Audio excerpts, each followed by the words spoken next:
Jamaah Jumat yang dirahmati Allah Subhanahu wa taala. Marilah kita bersyukur kepada Allah Subhanahu wa taala. Dialah Allah Subhanahu wa taala yang mengasihi serta memberikan taufik dan hidayahnya kepada kita. Dengan taufik dan hidayah tersebut, Allah menggerakkan hati kita, meringankan langkah kita, dan memudahkan semua urusan kita hingga kita bisa sampai di tempat yang mulia ini, di masjid Allah Subhanahu wa taala, Masjid At-Taufiq. Mudah-mudahan Allah Subhanahu wa taala senantiasa membimbing kita, memberikan hidayah kepada kita, dan kelak di yaumul qiyamah kita bisa berjumpa dengan Allah Subhanahu wa taala. Amin amin ya rabbal alamin. Salawat dan salam marilah kita senantiasa curahkan kepada baginda Rasulullah sallallahu alaihi wasallam. Di masa yang kita sekarang ini banyak orang kehilangan panutan, maka kita sebagai seorang muslim jangan sampai bingung, jangan sampai ragu bahwa panutan kita adalah Rasulullah sallallahu alaihi wasallam. Cara hidupnya, cara ibadahnya, cara menyembah Allah Subhanahu wa taala, dan cara pandangnya terhadap dunia, marilah kita mengikuti sunnah baginda Rasulullah sallallahu alaihi wasallam. Mudah-mudahan kita termasuk hamba Allah yang diakui oleh Rasulullah sallallahu alaihi wasallam sebagai umatnya. Amin amin ya rabbal alamin. Khatib berwasiat kepada diri khatib dan tentu kepada jemaah sekalian, di tengah musibah yang ada di negara kita maupun pada dunia pada umumnya, yaitu musibah pandemi ini, marilah kita senantiasa meningkatkan iman kita, meningkatkan imun kita, dan meningkatkan juga keamanan kita. Dengan iman kita niscaya terhubung antara hati kita, sanubari kita, dan iman kepada Allah Subhanahu wa taala, sehingga tidak goyah ketika ujian dan musibah itu datang kepada diri kita. Dengan adanya musibah tidak membuat kita jauh daripada Allah, tapi dengan musibah kita selalu belajar, selalu ingin dekat kepada Allah Subhanahu wa taala, dan selalu kita berusaha untuk meningkatkan imun kita. Di saat pandemi ini, apalagi begitu banyak saudara-saudara kita, bahkan ada yang pernah kena COVID kemudian kena kembali. Itu artinya bahwa sungguh ini merupakan suatu musibah yang sangat luar biasa. Mudah-mudahan bagi saudara-saudari kita maupun jamaah yang mungkin sakit, ya Allah Subhanahu wa taala sembuhkan, dan bagi keluarga-keluarga yang kita juga sakit, Allah sembuhkan, yang susah Allah permudah, dan kelak Allah Subhanahu wa taala memberikan kita dengan sebaik-baik ganjaran. Jamaah Jumat yang dirahmati Allah Subhanahu wa taala, di waktu yang singkat ini izinkan khatib untuk mengangkat suatu tema, yaitu keutamaan Ahlul Quran di hadapan Allah Subhanahu wa taala. Dalam suatu hadis yang sahih, jamaah Jumat yang dirahmati Allah Subhanahu wa taala, bahwa Rasulullah sallallahu alaihi wasallam menyebutkan inna fil ardi ahlullah, bahwa di muka bumi ini ada yang disebut dengan ahlullah. Siapakah mereka? Mereka lah ahlul Quran. Orang-orang yang disebut dengan ahlul Quran disebutkan, dijelaskan oleh para ulama, mereka orang-orang yang dekat dengan Al-Quranul Karim. Ada yang menyebutkan mereka yang penghafal Al-Quran. Ada pula yang menyebutkan bahwa mereka yang senantiasa membaca Al-Quranul Karim dan memahami isi daripada Al-Quran dan mengamalkannya. Mudah-mudahan kita termasuk orang-orang yang disebut dengan Ahlul Quran ini. Amin amin ya rabbal alamin.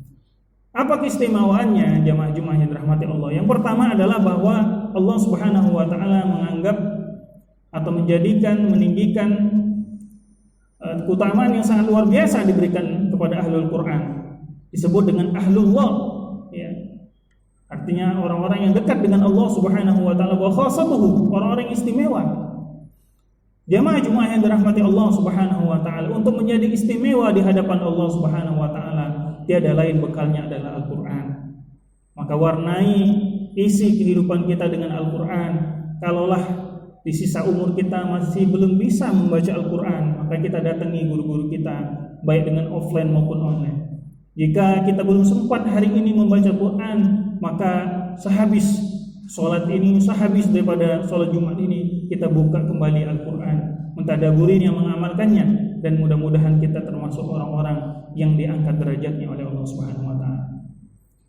Jamaah Jumat yang dirahmati Allah, keutamaan yang kedua yang diberikan Allah Subhanahu wa taala kepada ahlul Quran adalah dijadikan manusia yang terbaik. Sebagaimana yang dijelaskan dalam hadis Bukhari bahwa Rasulullah sallallahu alaihi wasallam bersabda, "Khairukum man ta'allama al-Qur'ana wa 'allama."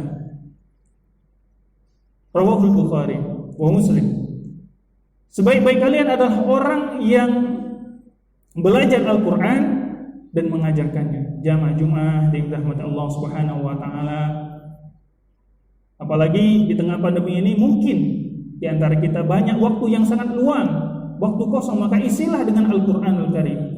Mungkin mata kita perih karena sudah membaca mungkin melalui mushaf maupun melalui alat elektronik, maka gantilah dengan mentadaburinya. Kita lelah mentadaburinya, maka kita ganti dengan zikir.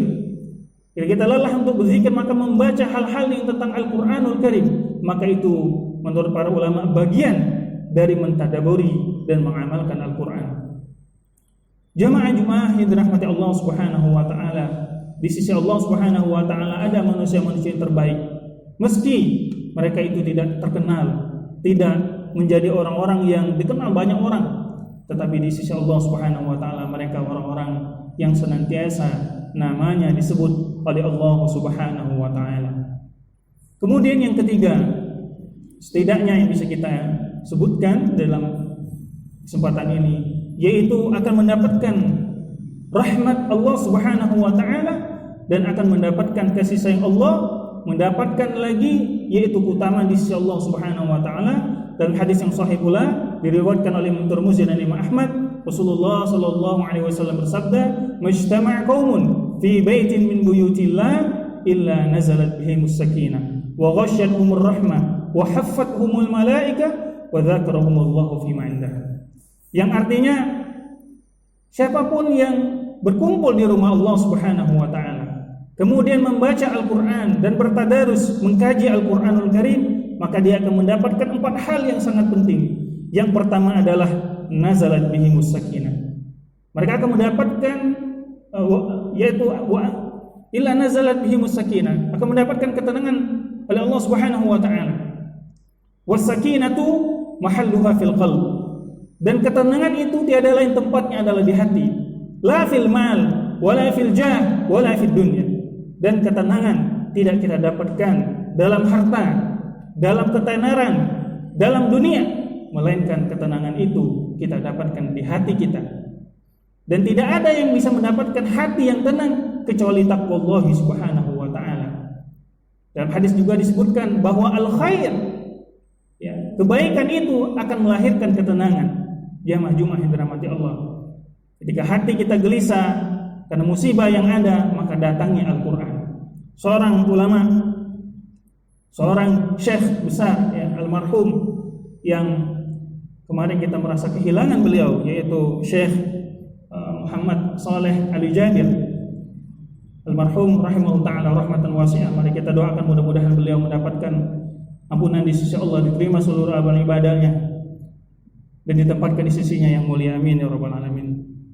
Syekh bilang bahwa ketika saya mendapatkan kesusahan, mendapatkan hal yang tidak mengenakan hati saya, maka saya baca Al-Quran. Jamaah Jumat yang dirahmati Allah, Al-Quran akan memberikan ketenangan demi ketenangan. Yang kedua adalah wa ghasyiyatuhumur rahmah, yaitu selalu disayang oleh Allah Subhanahu wa taala. Kasih sayang ini tidaklah terbatas di dunia, melainkan juga sampai di akhirat. Jamaah Jumat yang dirahmati Allah Subhanahu wa taala, kasih sayang Allah hanya turunkan satu di dunia ini, namun Allah simpan sisanya 99 kasih sayang itu nanti di akhirat. Untuk apa? Agar kita senantiasa diselamatkan dari azabnya Allah Subhanahu wa taala, dan kita dan keluarga kita tentunya sama-sama diselamatkan oleh Allah Subhanahu wa taala dari azabnya dan memasuki daripada rahmatnya dan surganya. Kemudian yang ketiga adalah wa haffathumul malaika, selalu didekati oleh malaikat-malaikat Allah Subhanahu wa taala, sehingga ketenangan demi ketenangan kita dapatkan. Dan yang terakhir adalah wa dzakarahumullahu fi ma'indah, yaitu nama kita, nama yang tidak ada kadang yang mengingatnya ketika kita meninggal, tetapi perlu diketahui jamaah-jamaah yang dirahmati Allah, ketika kita meninggal dunia paling orang akan mengingat kita 3-4 hari, setelah itu kita dilupakan. Tapi ada zat yang maha kuasa yang akan terus mengingat kita, yang akan terus menyebut nama-nama kita ketika kita senantiasa dekat daripada Al-Quran. Wa dzakarahumullahu fi ma'indah, dan Allah akan menyebut nama-nama kita ketika kita juga sering menyebut dan membaca kitabnya dan kalamnya, yaitu Al-Quranul Karim. Jamaah yang dirahmati Allah, begitu banyak kemuliaan ahlul Quran. Saking mulianya ahlul Quran ini sebagai simbol keberkahan di suatu negeri. Ketika banyak ahlul Quran yang meninggal dunia, yang dipanggil Allah Subhanahu wa taala, kita patut bersedih, karena itu artinya satu demi satu rahmat Allah meninggalkan kita. Oleh itu sebabnya marilah kita jadikan generasi-generasi yang akan datang maupun diri kita sendiri untuk selalu dekat daripada Al-Quran, sehingga pada akhirnya negara kita, lingkungan kita menjadi negara yang baldatun thayyibatun wa rabbun ghafur, negara yang madani, yang aman negaranya, senantiasa diberkahi oleh Allah Subhanahu wa taala, dan kita semua dilindungi oleh Allah Subhanahu wa taala dari segala bahaya. Jamaah-jamaah yang dirahmati Allah Subhanahu wa taala, itulah sedikit daripada keutamaan-keutamaan yang mungkin begitu banyak kalau kita ungkapkan lagi, namun waktulah yang membatasi kita. Mudah-mudahan dengan adanya momentum daripada khutbah Jumat ini, sehabis daripada ini kita mengamalkan dari apa yang kita dapat pada kesempatan ini, dan kita dijadikan orang-orang yang disebutkan oleh Allah Subhanahu wa taala, Rasulullah sallallahu alaihi wasallam, man talaba lil ilmi lil amali waffaqahullah. Barang siapa yang menuntut ilmu untuk diamalkan, maka Allah akan memberikan taufik kepadanya. Jamaah-jamaah yang dirahmati Allah, maka minta kepada Allah Subhanahu wa taala dengan mengucapkan Allahumma inna ala dzikrika wa syukrika wa husni ibadatik. Insyaallah setelah kita berdoa tersebut, Allah kuatkan hati kita, Allah tetapkan kesabaran kita, sehingga kita menjadi orang-orang yang istiqomah. Amin, amin ya rabbal alamin.